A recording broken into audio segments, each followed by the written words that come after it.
Hola a todos, buenos días desde Bogotá.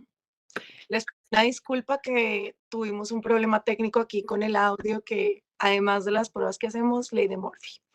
Pero eso no va a dañar nuestra alegría de estar hoy recibiendo una invitada muy especial para nosotros. Bienvenidos nuevamente a todas las personas que se están conectando a la Feria Internacional del Libro de Bogotá. Este es nuestro primer día ya oficial de programación y habíamos dejado esta conversación para arrancar toda la serie de conversaciones que vamos a tener por los próximos 17 días.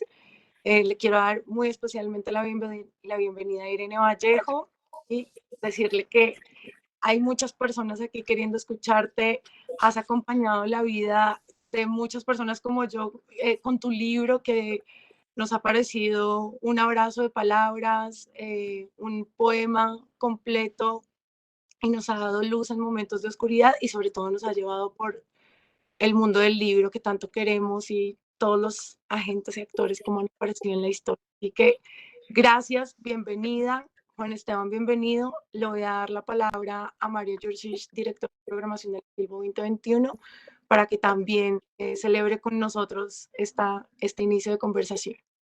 Pueden ir haciendo preguntas en el chat, que al final habrá un momentico de preguntas. Mario, tienes la palabra.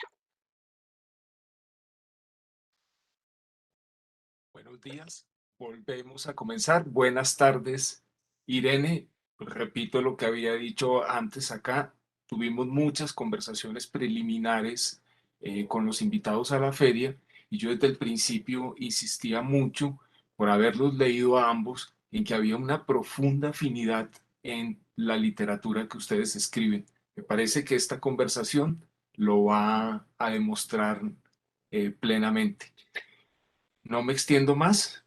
El escenario es todo de ustedes. Discúlpenos los inconvenientes técnicos que tuvimos y a conversar sobre literatura, que es una de las cosas más placenteras que existe en la vida.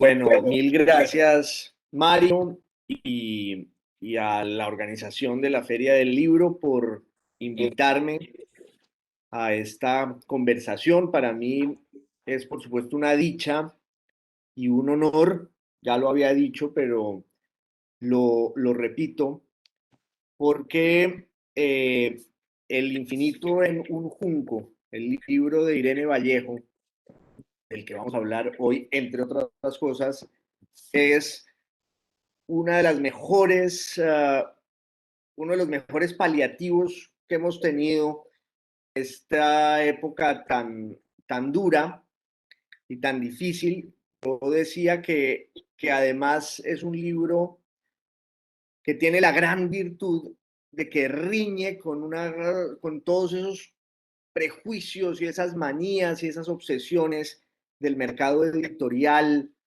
y del mundo cultural.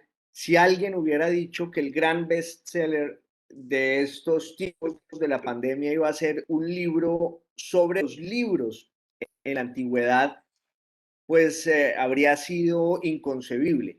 Y sin embargo ocurrió, porque los libros clásicos, los libros que están destinados a ser eternos y a ser leídos, sobre todo por muchísimos lectores en muchas partes, tienen esa particularidad y es que son un misterio. Nada los explica, nada los prepara, ocurren como un prodigio, como un milagro. En este caso, El infinito en un junco es muchas cosas a la vez, que es otro de los rasgos de los libros excepcionales y de los libros clásicos.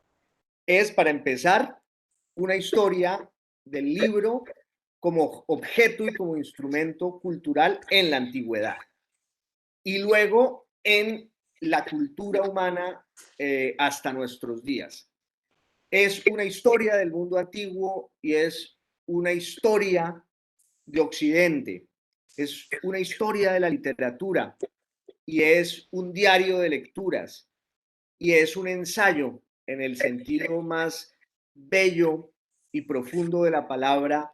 Ahora evocábamos el nombre de Aulo Gelio, un autor latino que es probablemente del precursor del ensayo. Irene lo cita en El infinito en un junco, y que hizo de la curiosidad un método, y que tiene ese libro que se llama Las noches áticas, que es muchas cosas a la vez, y que va a inspirar luego a Montaigne para que haga de la literatura una forma de conocimiento, y sobre todo una forma de conocimiento personal. Todas esas cosas es El infinito en un junco. Así que, Irene, mil gracias por haberlo escrito, y qué gusto que estés en Bogotá y que estés en nuestra feria del libro.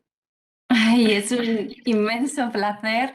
Espero que los duendes y los trasgos de las videoconferencias ya nos permitan conversar sin obstáculo. Mis primeras palabras anteriormente eran de gratitud y vuelven a serlo ahora mismo.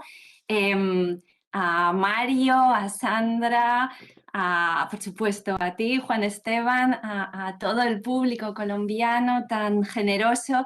Y lo cierto es que me siento honrada de participar en esta feria de Bogotá, y bueno, para mí significa mucho charlar tener este puente, esta ventana abierta a Colombia, que es un país cuyas bibliotecas son, creo, paradigmáticas y de alguna manera reviven el mito de la biblioteca de Alejandría, y sé además que es un país donde se fomenta la lectura, donde existe y se cultiva este placer. Y bueno, Juan Esteban, también tú desde tu literatura, como yo en la mía, intentamos celebrar ¿no?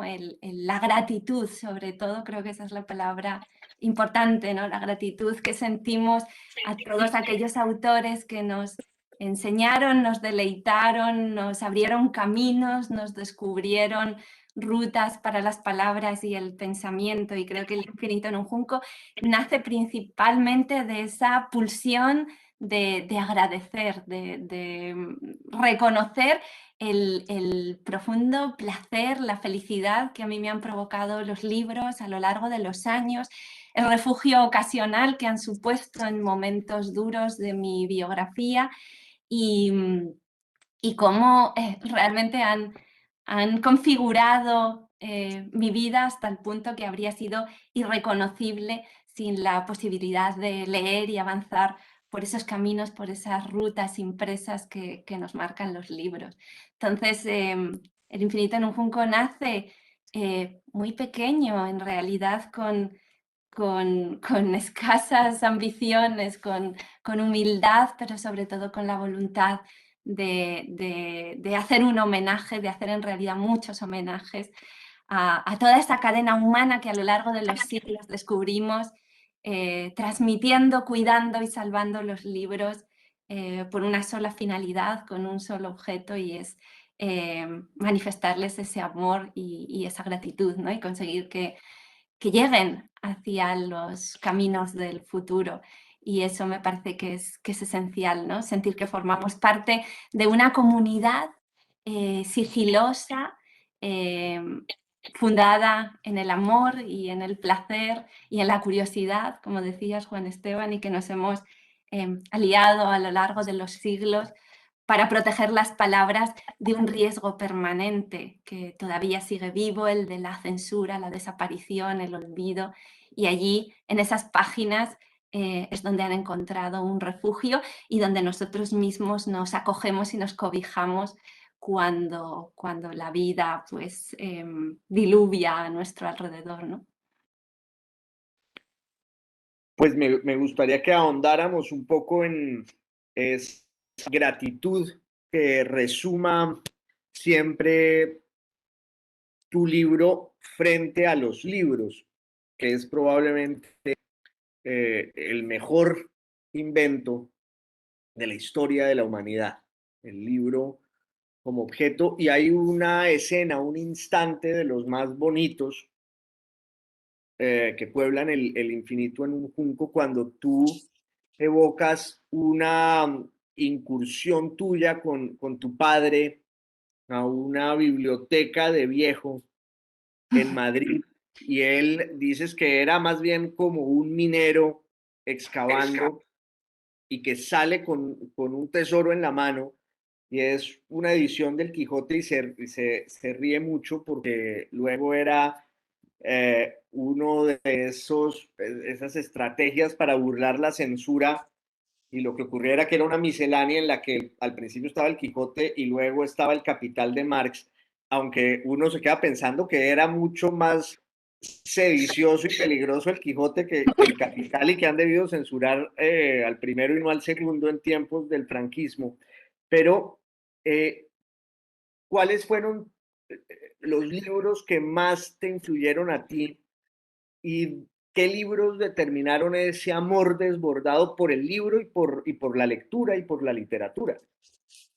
Ay, pues realmente el amor por la literatura empezó antes del amor a los libros, porque yo tuve la suerte de que me contaban cuentos antes de dormir, cuando yo todavía no sabía descifrar las letras, las líneas, las palabras, ¿no? Cuando los libros que estaban en mi casa por todas partes, ¿no? que desbordaban en todos los rincones y amenazaban con expulsarnos de casa. Esos libros para mí eran todavía como hormigueros recorridos por hileras de insectos que a mí no me decían nada, no me hablaban. Yo no era capaz de extraerles relatos, historias, versos, palabras, como sí sabían mis padres.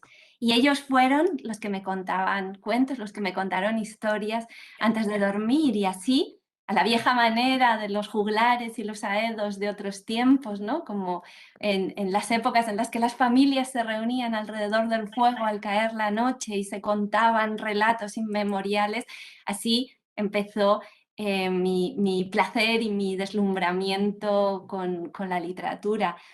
Y me contaron todo tipo de historias, desde cuentos de hadas que no dejaron mucha huella en mi memoria, fábulas, pero sobre todo mitos, mitos de la antigua Grecia.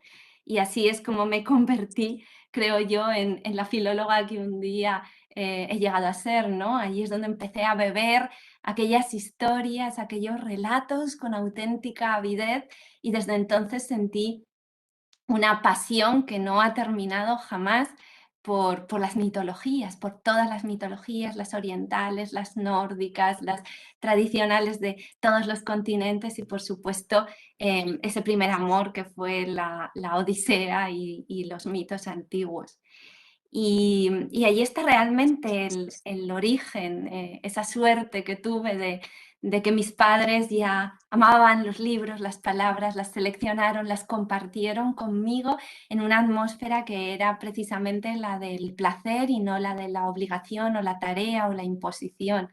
Y yo recuerdo perfectamente esas visitas con mis padres a las librerías de la ciudad, incluso cuando viajábamos hacíamos nuestra pequeña ruta de librerías, y recuerdo que a mi madre le gustaban mucho las librerías Cosmos, las librerías ordenadas, diáfanas, luminosas, donde todo está organizado alfabéticamente y encuentras rápidamente el libro que buscaban, mientras que mi padre era lo que llamó el minero, ¿no? Le gustaban las librerías caos, donde lo que sucede es un azar, un encuentro inesperado, ¿no? Y donde los libros pues, pueden depararte sorpresas como aquel Quijote camuflado, que en realidad remontaba a los tiempos en los que mis padres durante la dictadura iban a las trastiendas de las bibliotecas clandestinamente a buscar libros prohibidos, y aquello tenía pues también una dimensión épica que llegó a través de mí, a través de los relatos hasta mí, ¿no? Como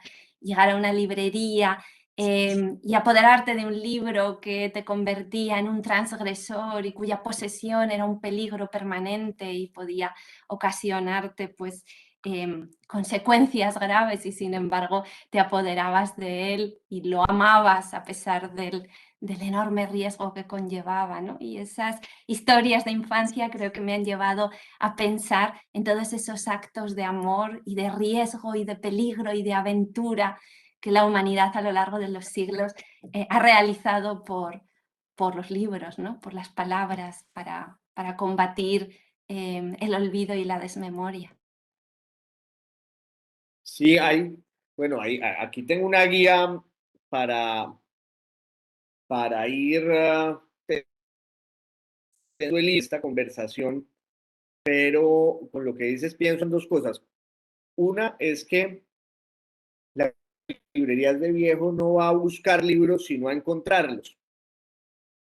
Hay una gran preocupación en el mundo de hoy por la suerte de las librerías de barrio y las librerías físicas frente a la amenaza voraz de los buscadores y de Amazon.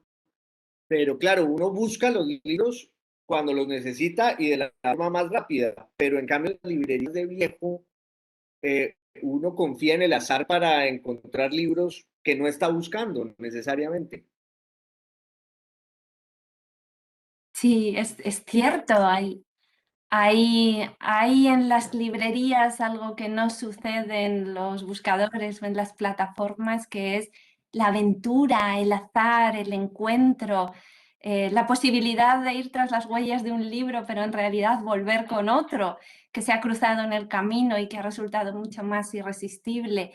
Creo y defiendo en El infinito en un junco que nuestra relación con los libros y nuestra llegada a los libros tiene mucho más que ver con las personas, con las relaciones, con los viajes, con las peripecias, que con el acto desnudo de ir tras un libro, ¿no? para comprarlo simplemente, ¿no? Importan todos los ceremoniales y todos los rituales, todos los acontecimientos que señalan la llegada a un libro y que además ¿no? lo rodean para siempre de un aura de memoria. Y por eso yo guardo los libros que leí en la infancia, los libros que alguien me regaló, una persona amada, los libros que yo he regalado a mi hijo y los distintos momentos en los que se los he leído. Hay peripecias, hay recuerdos, hay una parte de nuestra biografía cifrada también en lo que rodea a cada libro, ¿no? Cómo llegamos a ellos, en qué traducción, en qué librería, en qué ciudad, en qué país y en qué momento de nuestra propia vida. Sí, y son cofres en los que está la vida, en los que está el tiempo y uno los abre, sobre todo si son ajenos y descubre ahí los trazos del destino de la gente y como las huellas dactilares de todos los que pasaron por esos libros. Eh, Quería hacerte otra pregunta sobre otro de otra de las grandes sorpresas del infinito en un junco, es que está lleno de digresiones, es un ensayo, tiene la curiosidad y la belleza por método, pero también es un libro muy riguroso desde el punto de vista de las fuentes y del conocimiento del mundo antiguo y del libro en el mundo antiguo. Tú tienes tu formación en los clásicos. Quería que nos hablaras de eso, sobre todo porque estamos en una época en la que desde hace mucho se vaticina la bancarrota y el cierre definitivo de esa fuente de la cultura, de la tradición clásica, de las lenguas antiguas, pero tu libro ha demostrado lo contrario, su vitalidad y el apego de tanta gente por ese universo. ¿Cómo llegaste allí al mundo de los clásicos? Uh, y, y, bueno, eso quería preguntarte también. Ay, yo siempre creo que he tenido predilección por las causas perdidas y tantas personas intentaron convencerme de que no me dedicase a estudiar filología clásica que despertaron en mí el espíritu de contradicción, ¿no? Y el deseo de precisamente ser paladín de la causa que parecía más amenazada y más peligrosa en ese momento, ¿no? Yo he disfrutado durante toda la infancia y de la adolescencia de los clásicos, de las mitologías. Leí con fruición a Homero y llegado el momento de elegir la especialidad universitaria, me dije que si no aprendía suficiente griego para leer a Homero en la universidad, probablemente ya no lo conseguiría nunca por mí misma.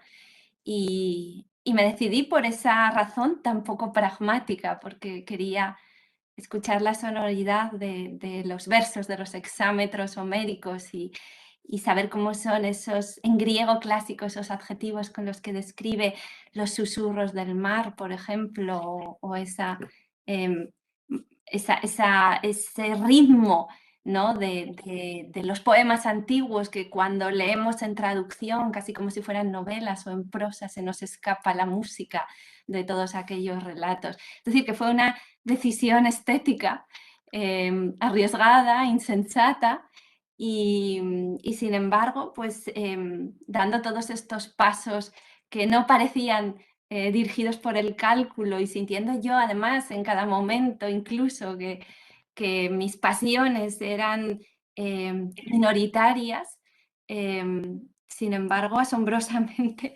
he llegado a encontrarme con un público amplio y a recibir esta acogida tan maravillosa.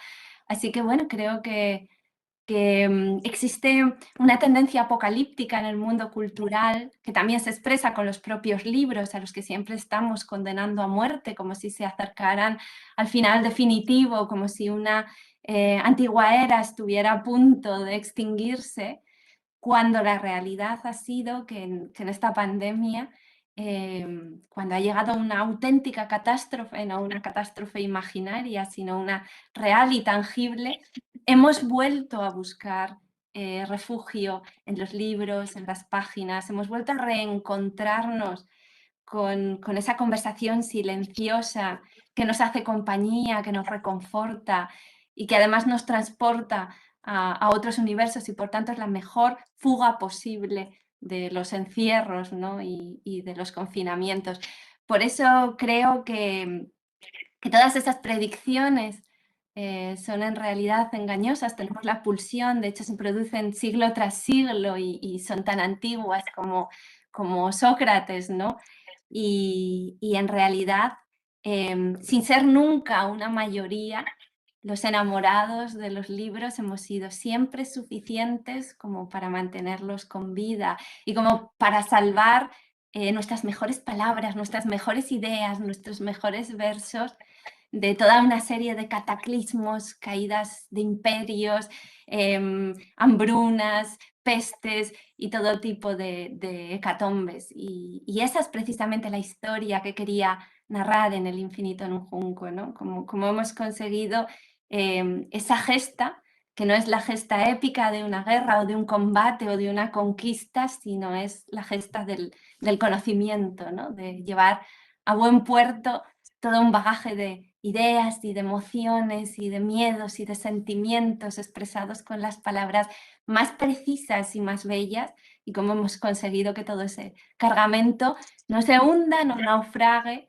y llegue hasta el presente en su viaje hacia el porvenir. Y de eso se trataba este libro y creo que la forma en la que los lectores se han adentrado y se han identificado con él es quizá una demostración de que nos hemos precipitado al extender el certificado de defunción a los libros y a los clásicos. Bueno, los libros sobre el libro son todo un género literario y editorial y suelen ser muy buenos porque además constituyen el elenco fundamental de esa especie de masonería de los bibliófilos, de los bibliópatas, pero no siempre ese tipo de libros, o casi nunca, tienen el éxito que ha tenido el infinito en un junco. Como decía antes, explicar el fenómeno comercial, editorial, literario de un éxito así Es muy difícil porque se aleja de cualquier prejuicio, de cualquier dogma, de cualquier consigna, pero lo cierto es que este libro tiene un tono personal, tiene mucha sabiduría, tiene dulzura, tiene encanto, tiene las digresiones que hacen que todo lector sienta casi como si el libro hubiera sido escrito solo para él o ella. Ya les contaste lo que querías contar en El infinito en un junco, pero háblanos un poco de cómo fue escribirlo, de dónde nace de verdad la idea y en qué momento te sientas y empiezas a escribir un libro así tan raro y tan bello que tiene el éxito que tiene y los que vendrán con tantos merecimientos. Ay, gracias por esas palabras, Juan Esteban. Yo creo que la clave es el espíritu festivo, placentero con el que he escrito el libro, que brota de un manantial de placer acumulado por la lectura, y creo que además es precisamente también la clave que sostiene y que hace tan hospitalarios tus libros, ¿no? El sentir esa identificación con algo que es el hedonismo lector, ¿no? El placer de la anécdota, del conocimiento, del descubrimiento y del recuerdo de momentos maravillosos de lectura en la compañía de autores y voces diversas.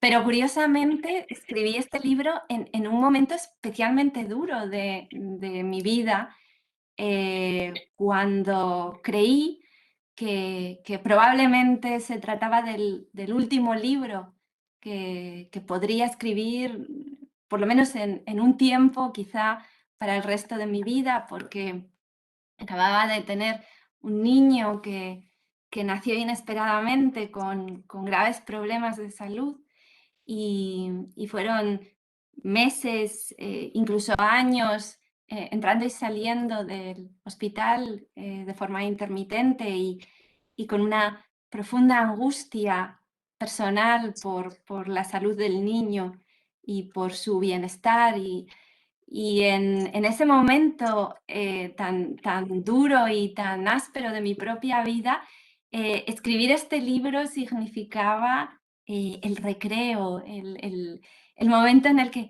llenaba de oxígeno los pulmones, reconciliándome con las cosas que me habían hecho más feliz a lo largo de la vida. Y era como vivir en dos mundos, a caballo entre dos mundos, el del hospital y de la enfermedad, que es tan absorbente y tan obsesivo, y luego mi escapatoria, ¿no? Que era la literatura, la lectura, el mantener vivo al menos en un recodo de mis horas y de mis días, lo que para mí es esencial, importante y constitutivo de mi propia forma de estar en el mundo, que es la reflexión, el pensamiento y la diversión, ¿por qué no?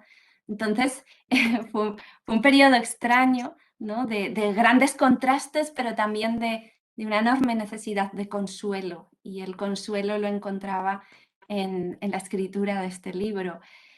Es extraño que esa situación mía personal después se haya convertido quizá en una tesitura planetaria, cuando la pandemia ha hecho que muchos lectores se aproximen a estas páginas con unas sensaciones parecidas de angustia, de encierro, de desvelo, de preocupación, quizá de temor por personas queridas que estaban enfermas. Y quizá ahí ha habido una identificación, ¿no? Una idéntica necesidad de consuelo que estaba en la génesis de este libro y que después se ha extendido a muchas personas. Pero, por supuesto, era imprevisible, y yo más bien creía que este libro era una terapia para mí misma, y me preguntaba si sería capaz de terminarlo, si finalmente se publicaría, y en el caso de que se publicase, pues sentía que muy probablemente pasaría desapercibido de puntillas por la escena literaria, porque no tenía ninguno de los ingredientes que a priori hacen que un libro pueda destacar o gustar, ¿no? la referencia al mundo clásico, a la antigüedad y a los libros, pues pensaba que no era un gran anzuelo. Yo misma estoy sorprendida de todo lo que ha sucedido y profundamente agradecida. Bueno, es que otro de los momentos más conmovedores del infinito en un junco, en una de las digresiones, es cuando hablas de los libros como refugio y paliativo y planteas esa idea que es tan cierta de que al final se logra la salvación por la literatura en una serie de casos. Y ahí pensaba justamente en el lema de Plotina, la esposa de Trajano, al frente de la biblioteca, cuando dijo: este es el hospital del alma. Y yo creo que la pandemia y el éxito de tu libro nos demostraron un poco eso, que al final los libros y la literatura nos dan consuelo. Ay, yo estoy absolutamente convencida, pero como en todos los momentos de crisis, volvemos a ver cómo se cuestiona la necesidad de la literatura, de la cultura en general, y se la tilda de lujo prescindible, ¿no? De placer superfluo. Pues me preocupé de rebatirlos recogiendo toda una serie de testimonios de personas en las situaciones más duras y más desnudas que podamos imaginar, en los campos de concentración, en el Gulag, en encierros, en hospitales psiquiátricos, y cómo esas personas relatan de forma autobiográfica e indiscutible que en esos momentos buscaron los libros, que los libros fueron sus anclas, que incluso los intercambiaron por productos de primera necesidad, por zapatos, por abrigo, por cigarrillos, por comida, ¿no?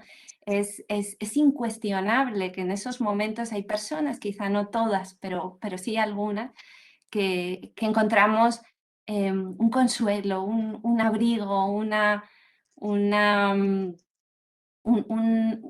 inyección de sentido, que es en definitiva lo que creo que nos ofrece la literatura, ¿no? El sentido para nuestros actos, para nuestras búsquedas. Y eso, hasta en los momentos más duros, es esencialmente salvador y redentor, y nos espera en los libros y nos acoge.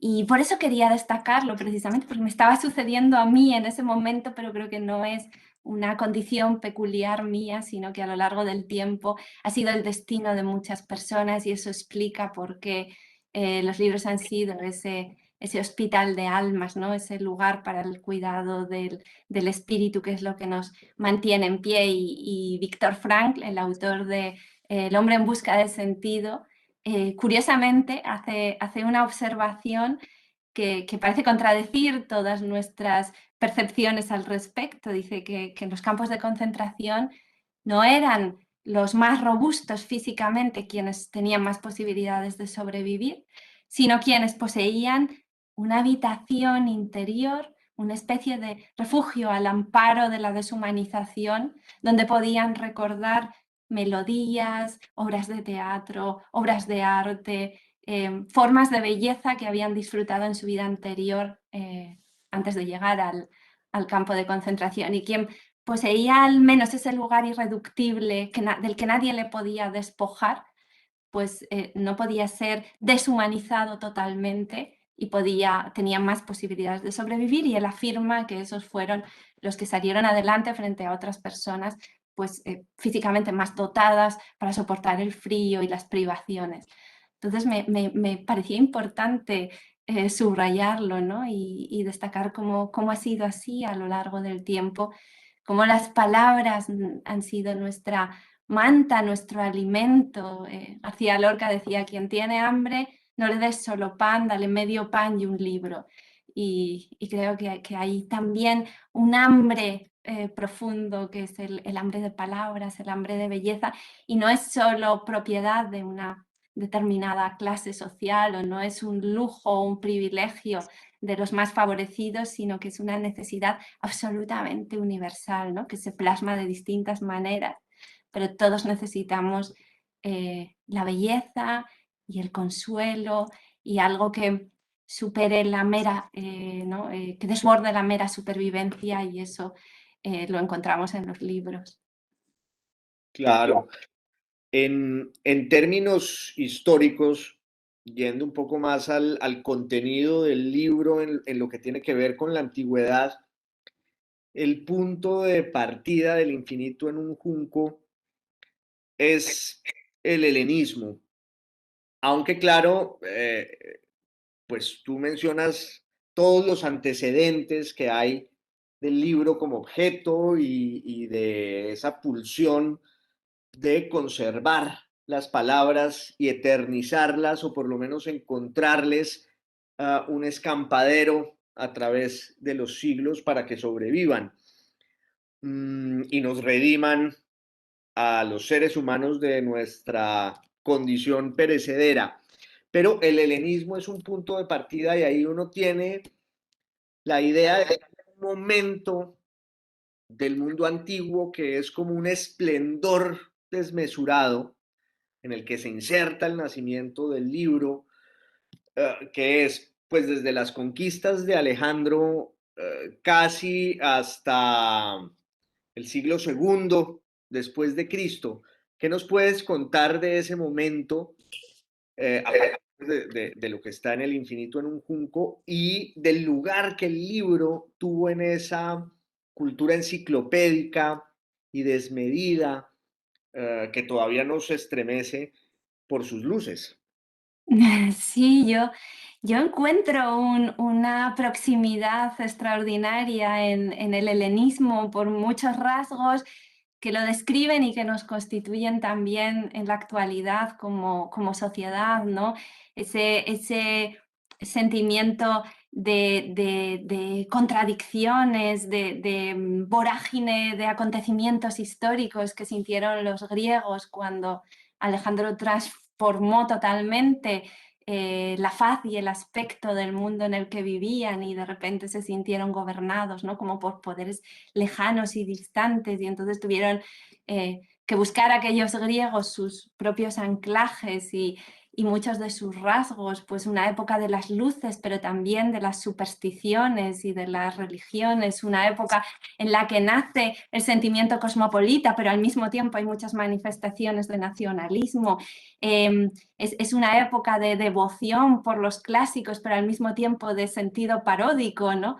Y en todos esos contrastes se va articulando un periodo que es profunda y palpitantemente vivo, y que yo creo que habla el presente, y me gusta explorarlo desde ángulos poco conocidos. Por ejemplo, el hecho de que Alejandro, al que siempre nos han representado como el militar y el estratego, viajara a todas partes con su Ilíada, porque era el libro, ¿no? que para él significaba la inspiración, y que en el fondo nos muestra a Alejandro como un Don Quijote que había leído en un libro cómo era el mundo épico y aventurero, y quería hacerlo realidad en su propia vida, y quería ser el mismo Aquiles, ¿no? Y trataba de hacer del mundo un lugar homérico, y eso me parece fascinante. O como Cleopatra era una mujer profundamente sabia y culta, y cuando Marco Antonio quiso seducirla no le regaló joyas o túnicas o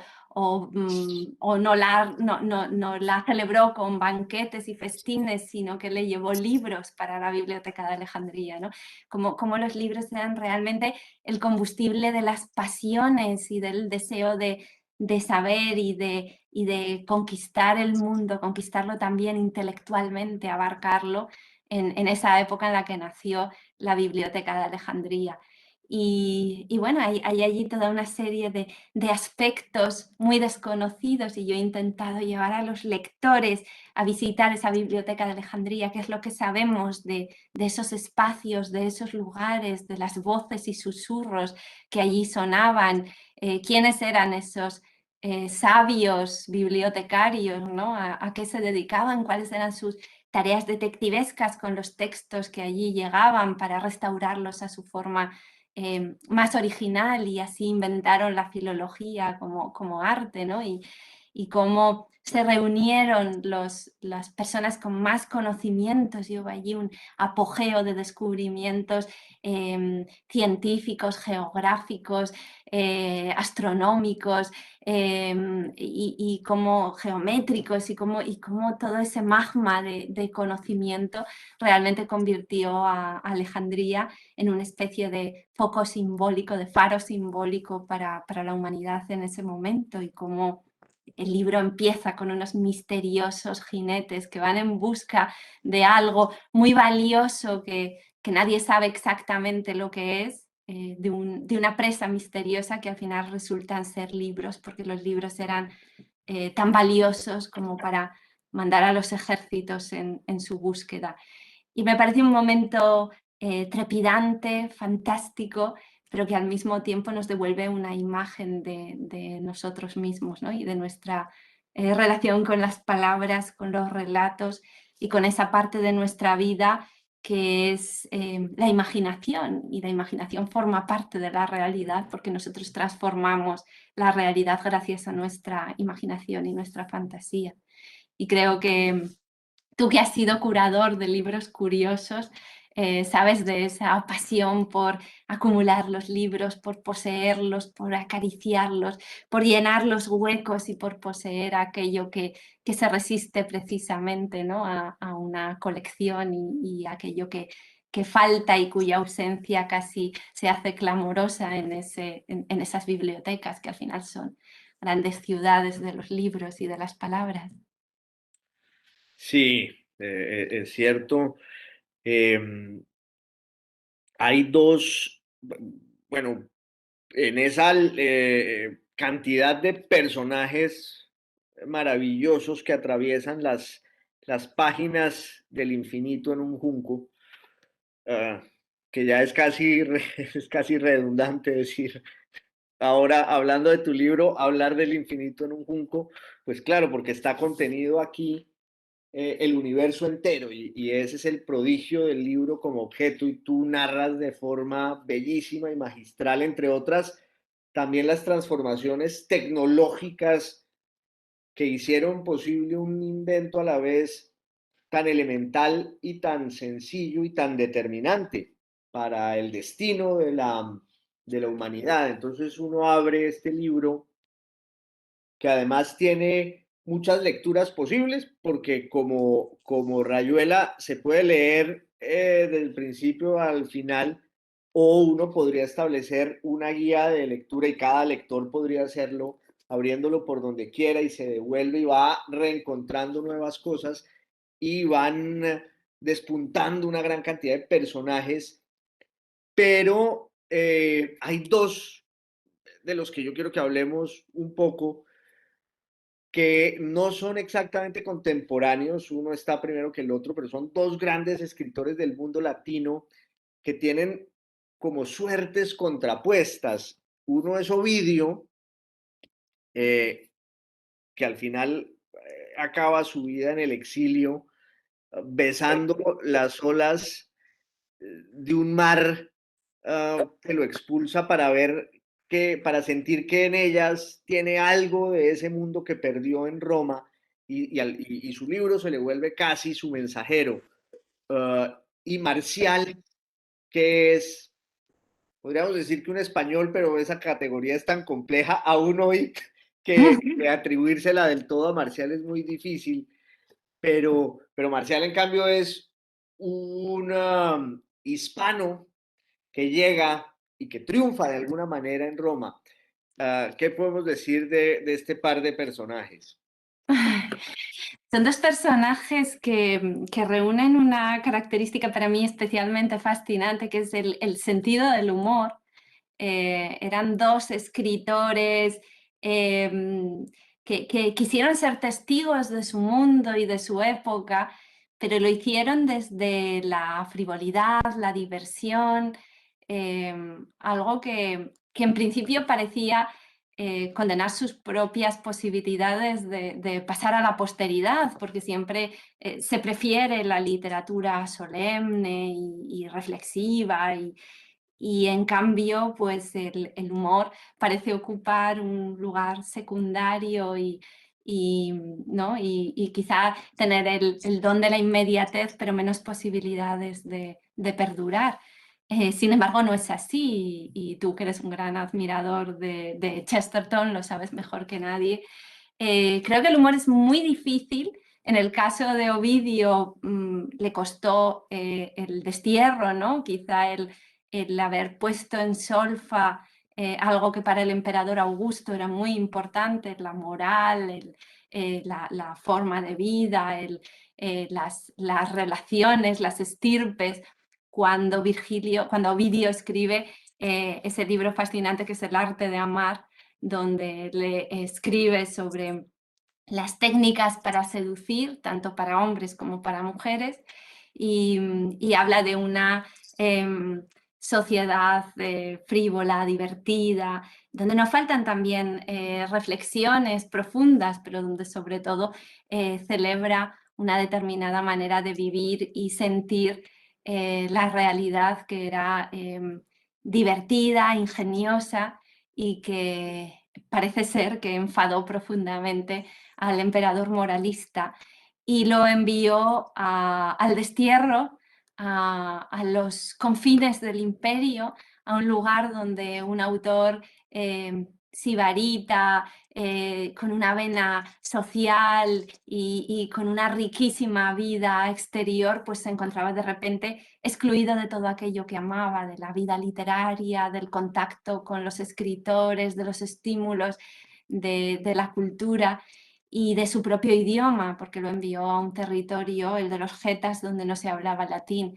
Y él se aferró a su lengua, a la literatura, tratando de escribir, no abandonando nunca aquella vieja pasión, intentando reencontrarse o restaurar ese pasado o encontrar el camino de regreso a Roma a través de sus libros, ¿no? Y ahí escribe las epístolas del Ponto, escribe Tristia, los tristes, ¿no? Que son los libros del exilio y que creo que además sentaron un precedente para la literatura del exilio, ¿no? De esas personalidades desgajadas y nostálgicas que a lo largo de la historia siempre han mirado a Ovidio, ¿no? y a esa vida triste que terminó de esa manera porque no consiguió regresar a Roma y no fue nunca perdonado por ese delito literario que había hecho que lo exiliaran. Marcial es el otro extremo, es un emigrante hispano, como muy bien decías, que llega a Roma desde Bilbilis, desde un municipio de Hispania, decidido a triunfar, y se encuentra con que la situación es muchísimo más dura de lo que había imaginado. Roma es una ciudad muy exigente y muy despiadada para un recién llegado, y a él le costó encontrar su lugar en el mundo. Son continuas sus quejas de lo poco generosos que son sus mecenas y sus protectores, y en medio de esa situación de avaricia y descontento crea una especie de universo a medias entre la sátira y el retrato de la realidad, ¿no? El realismo, y la verdad es que escribe unos textos, unos epigramas que son poemillas breves, la mayoría de ellos muy incisivos, podrían hoy ser tweets, y en muchos de ellos pues nos da información jugosa y sabrosísima para estudiar la vida cotidiana en Roma, y al mismo tiempo nos devuelve una imagen sarcástica, divertida, ¿no? y de alguna manera indómita de cómo es el mundo clásico, que hemos visto en otras obras muy idealizado, pero él utiliza esa palabra corrosiva para mostrarnos el otro rostro, ¿no? Lo que se oculta detrás de las convenciones sociales y del aparente éxito de aquella Roma. Y me parecen dos personajes muy, muy interesantes, muy refrescantes ambos, por ese sentido del humor y por esas peripecias vitales. Y he querido dejarme guiar por ellos, entre otros muchos que aparecen y desaparecen en este libro, que, como muy bien decías, es un libro de digresiones, es el libro de alguien que ha preparado muy cuidadosamente un viaje y se ha documentado, pero cuando realmente se encuentra en el país que ha decidido visitar, olvida todas esas rutas y todas esas guías de viaje y se deja llevar por la sorpresa, por el momento, por el descubrimiento y por los encuentros, ¿no? Y allí aparecen y reaparecen personajes los que para mí son más fascinantes o los que personalmente más me han aportado en mis lecturas y traducciones. Sí, me estaba acordando entre entre los muchos epigramas mordaces y demoledores de Marcial, ese que parece pues como para en el mundo de la literatura, siempre que hay tan mala leche, que dice Marcial, ¿por qué no te envío, oh Pontiliano, mis libros? Por miedo, querido Pontiliano, de que tú me envíes los tuyos. Ah, y en realidad va revelando un universo riquísimo de la vida cotidiana y de los personajes y las cuentas que se va cobrando. Y ya para cerrar, porque me llega el mensaje de que por desgracia estamos pues cerrando esta conversación. Tengo aquí una gran cantidad de comentarios de agradecimiento y de felicidad, no era para menos. Hay una fábula de Augusto Monterroso, que entre otras era un gran clasicista y latinista, algo que muy pocos saben, y su primer trabajo en México fue como traductor de esa biblioteca mexicana de escritores griegos y latinos, que es una de las mejores colecciones bilingües que hay en español, con toda clase de textos, tanto griegos como latinos, y Augusto Monterroso fue traductor allí, luego famoso pues por sus textos tan brillantes. Y hay una fábula que está inspirada en Juan Rulfo, que es la de dos animales que se encuentran. Uno de ellos ha publicado un libro que ha sido un éxito enorme y el otro le pregunta, ¿y por qué no escribe otro? Y el primer animal le responde, porque lo que quieren es que ahora escriba un libro malo.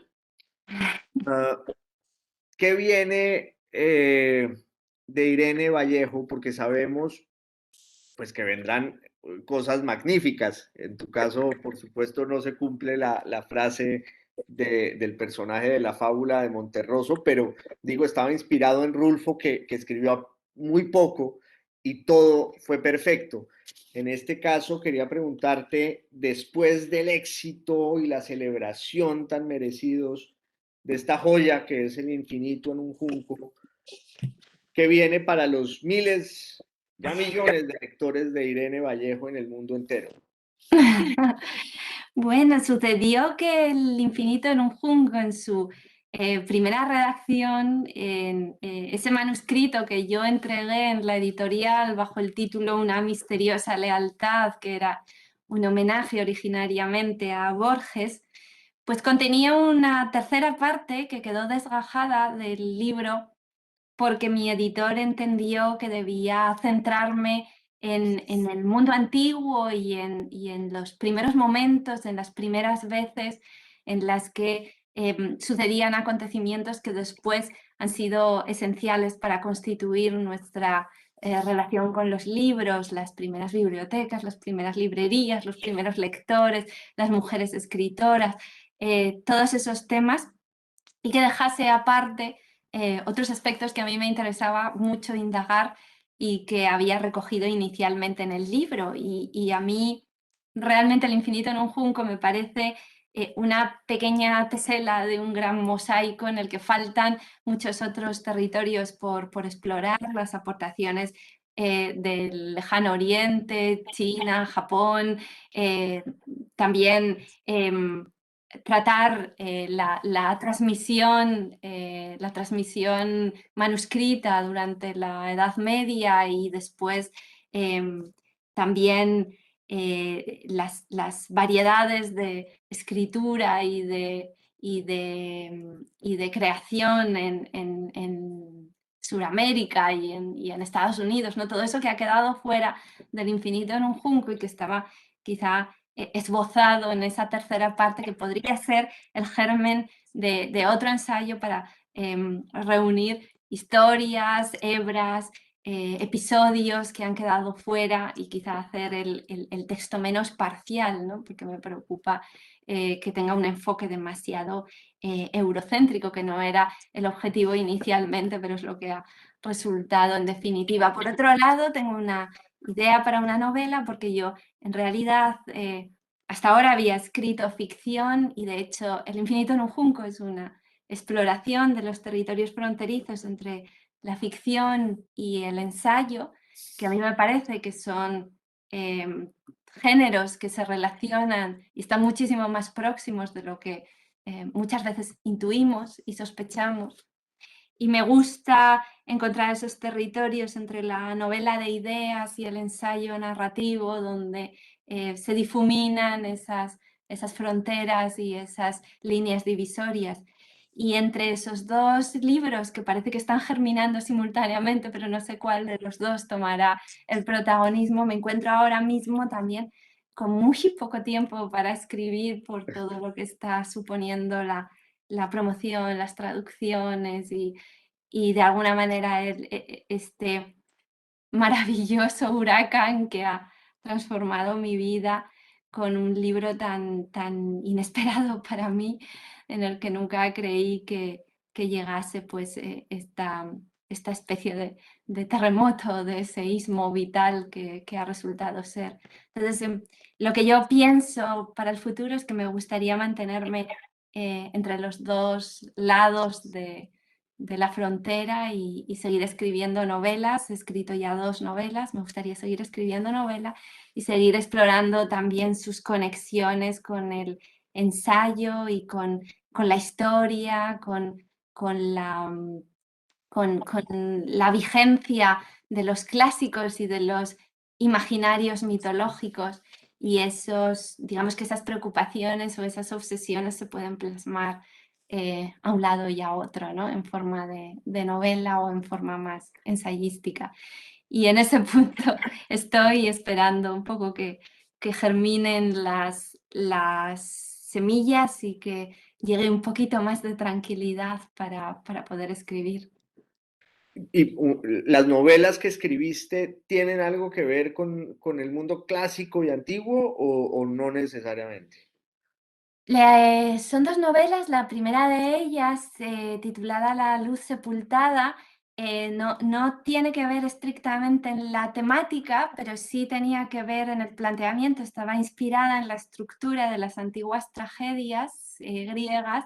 Es un libro que sucede en el verano de 1936, que trata de describir el paso de la paz a la guerra en España. Pero no desde el campo de batalla, sino desde el territorio de las relaciones personales, como de repente el hecho de que el país esté en guerra, incluso en un lugar donde no hay combate abierto, va modificando la forma en la que las personas se relacionan, ¿no? El poder, el éxito, el despotismo de unos, el miedo de otros, las delaciones, ¿no? Como todos esos fenómenos anejos a la guerra van manifestándose en una ciudad aparentemente tranquila. Y digo que me basé en la técnica de la tragedia, porque son unos personajes que no contemplan realmente los acontecimientos trágicos, sino les van llegando los ecos y los relatos, igual que en la tragedia. Nunca vemos en el escenario el derramamiento de sangre, el horror, sino que va llegando, lo cuentan siempre mensajeros, no se plasma directamente, y me parecía interesante trasladar ese esquema a una novela. La segunda, en cambio, sí que es una novela inspirada en un mito y en el influjo que ese mito tuvo en la historia. Es por un lado, una recreación del episodio del naufragio de Eneas en Cartago, y cómo el encargo de escribir la Eneida trastocó la vida de Virgilio, y cómo ese libro pues estaba destinado a ser una obra propagandística para la Roma de Augusto, y cómo el escritor se enfrenta al dilema de tener que convertirse en propagandista de un emperador que acaba de imponerse después de una durísima guerra civil, y cómo él va buscando su voz entre todas las imposiciones que le llegan desde el poder y cómo los personajes, por otro lado, van apoderándose lentamente de él como fantasmas que lo rodean. Y es un libro que se mueve entre el mito, entre acontecimientos fantásticos, la historia y bueno, creo que tiene esa misma vocación de recrear momentos históricos, pero con profunda libertad creativa que son el sello también de tus novelas. Así que creo que en ese sentido existe también el parentesco que antes señalaba Mario. Hay entre otras, en ese canto segundo de la Eneida,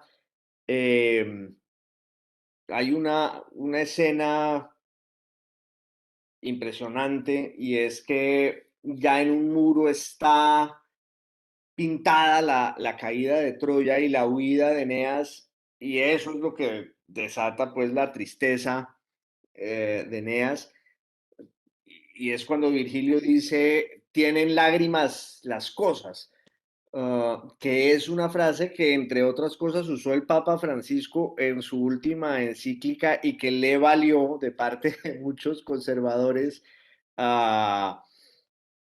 pues toda clase de críticas, lo cual no deja de ser paradójico porque muchos de esos mismos conservadores son los que reivindican la importancia del sello de la antigüedad en la tradición católica. Pero estaba pensando que al final, cuando Eneas llega a Cartago y ve un mural en el que ya está su suerte y su historia, lo que descubre y lo que sabe es que todo es literatura, todo es un relato y todo ocurre para terminar y desembocar en un libro, como esa frase de Mallarmé que le encantaba a Borges precisamente. Me llega un mensaje de que tengo oportunidad de oro para una última pregunta, y es que, y la aprovecho para cambiar un poco de tercio, porque a raíz del éxito del Infinito en un Junco, o no, a raíz del éxito del Infinito en un Junco no, pero hay pues mucha más relevancia, y tú también ejerces como opinadora y columnista, que es una labor, diría uno, un poco redundante en una época en la que todo el mundo opina y todo el mundo es columnista de sí mismo, al menos como quiera, cuando quiera.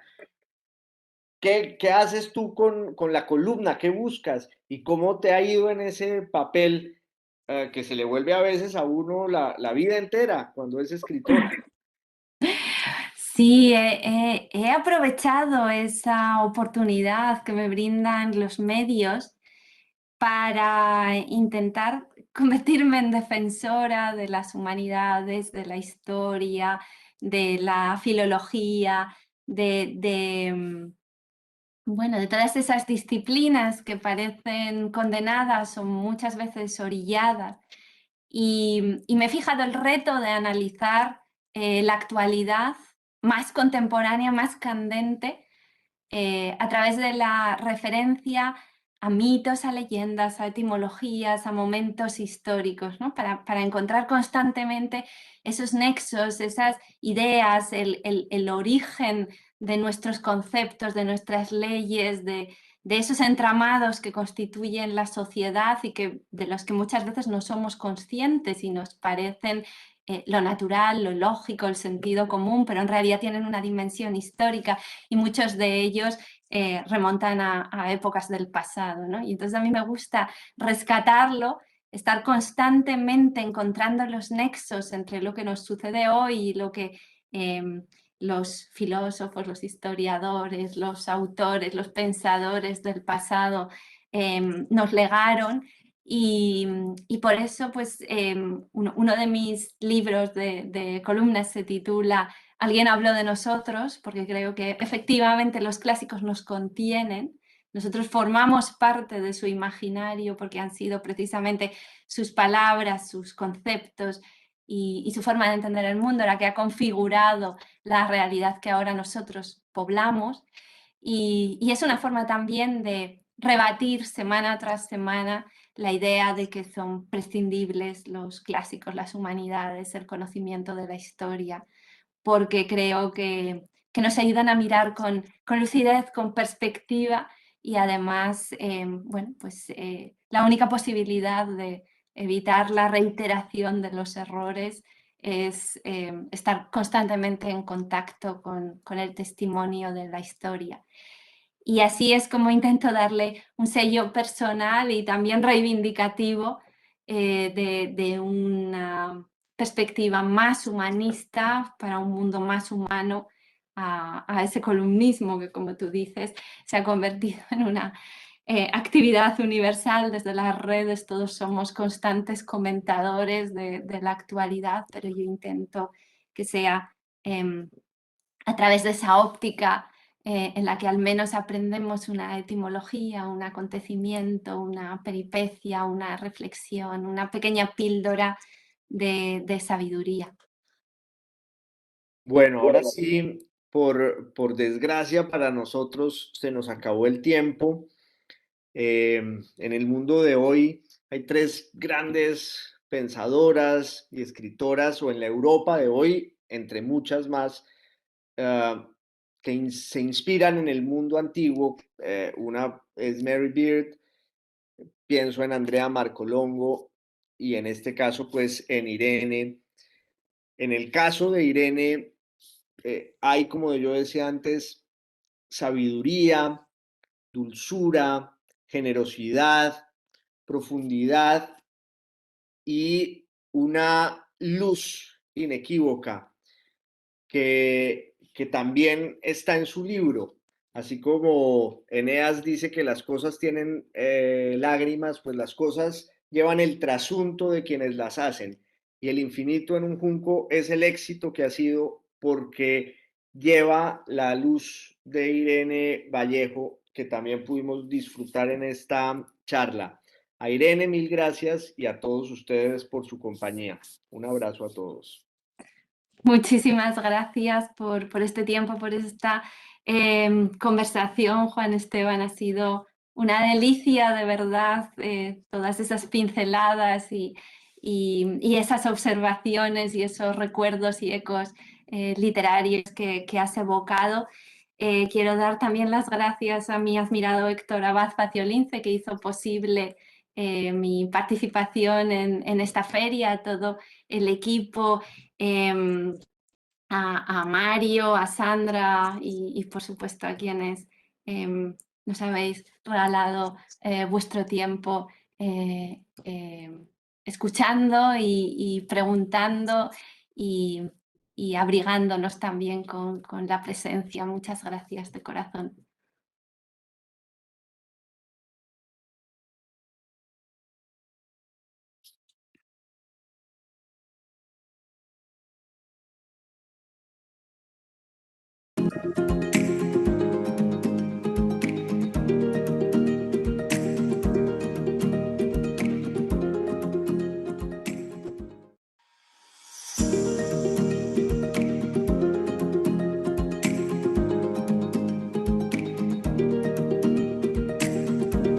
Irene y Juan Esteban, ya estamos fuera. Mil gracias a los dos por haber aceptado esta invitación. No sé si Mario esté acá con nosotros.